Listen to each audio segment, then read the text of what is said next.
طلاق کے بھی اس طرح کے معاملات ہیں اشفاق بھائی کہ بکثرت کیسز ایسے آتے ہیں کہ جن میں جلد بازی طلاق کے تک یعنی پہنچا دی.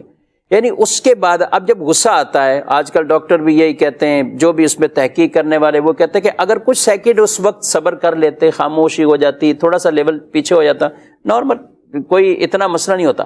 لیکن اس وقت جب غصہ بھی بالکل اپنی پاور تک پہنچا ہوا ہے اور ہائی ہے، اور اس وقت اس نے صبر بھی نہیں کیا، رکے بھی نہیں، تو پھر نتیجہ کچھ اور نکلتا ہے. ایسے لوگوں کو روتے ہوئے فیملی کے ساتھ دارالفتہ میں باقاعدہ آدھے یقین کریں جب وہ سنتے ہیں، اب ظاہر ہے جو حکم شرعی وہ تو ان کو بتانا ہے کہ یہ ایسے، مفتی صاحب کا بھی دل جل رہا ہوتا ہے، بالکل ایسے افسوس ہو رہا ہوتا ہے بعض اوقات، چھوٹے چھوٹے بچے ان کے دیکھ کے.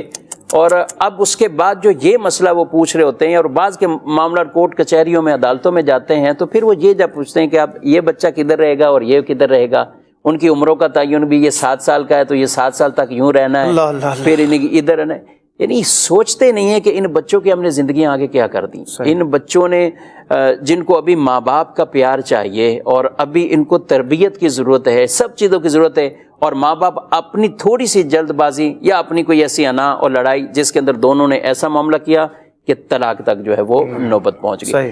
اس کے بعد باقاعدہ روتے ہیں، یقین کرو روتے ہیں، کہتے ہیں اب ہمارے لیے کوئی گنجائش ہو، ہم نے یہ کیا گنجائش کو بتائیں.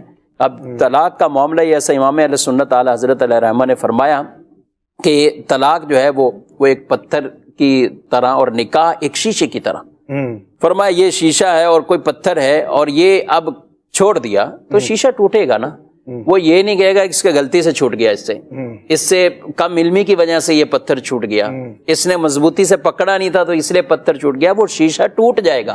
فرمایا یہ تمہارا عقد نکاح اس شیشے کی مثل ہے، اور اس پر جب طلاق والا وہ پتھر آ گیا تو اس نے ٹوٹنا ہی ٹوٹنا. پتھر شیشے کو لگے یا شیشہ پتھر کو لگے، دونوں شیشے نے ٹوٹنا شیشے نہیں، نقصان اسی کو جو ہے. اور خواتین بھی بعض اوقات جلد بازی میں اور غصے میں جو ہے وہ گھر چلی جاتی ہیں کہ میں نہیں رہتی، بعد میں پھر وہ صاحب لینے کے لیے نہیں آ رہے، اس میں بھی پھر وہ گھر ٹوٹنے کے معاملات رہتے ہیں. بالکل معاملات رہتے ہیں، تھوڑی دیر ٹھنڈے ہو جائیں. پریشان صرف میاں بیوی رہتے ہیں، میں آپ کو بتاؤں، اور دل دونوں کے کر رہے ہوتے ہیں کہ کوئی اب وہ ہو، مصالحت ہو جائے، مصالحت والا ہو. لیکن معاملہ کیا ہوتا ہے کہ پھر جب باتیں اتنی پھیل جاتی ہیں، ایک دوسرے کے بارے میں اتنی باتیں کر لی ہوتی ہیں کہ رشتہ داروں میں یا سنا کے بھی پھر وہ اس طرف راضی نہیں ہوتے. قرآن پاک میں کتنا واضح پیارا فرمان کہ ہن لباس لکم وانتم لباس لہن، کہ عورتیں مردوں کے لیے اور مرد عورتوں کے لیے لباس ہیں.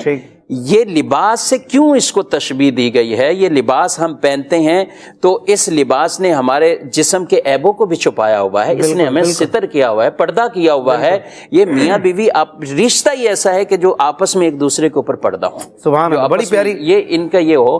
اچھا یہ لباس ہمیں بچاتا ہے، یہ لباس ہمیں سردی گرمی اس طرح کی چیزوں سے ہمیں محفوظ کرتا ہے. ہم بیٹھے ہوئے ایئر کنڈیشن کا ماحول ہے، لیکن اگر یہی قمیض جو ہے وہ اترا ہوا تو پھر ٹھنڈک لگے گی.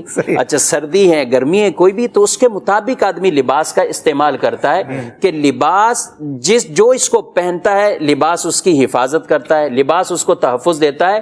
میاں بیوی نے دونوں نے ایک دوسرے کو یہ تحفظ دینا تھا، ایک دوسرے کی حفاظت کرنی تھی، ان کے رازوں کو راز رکھنا تھا.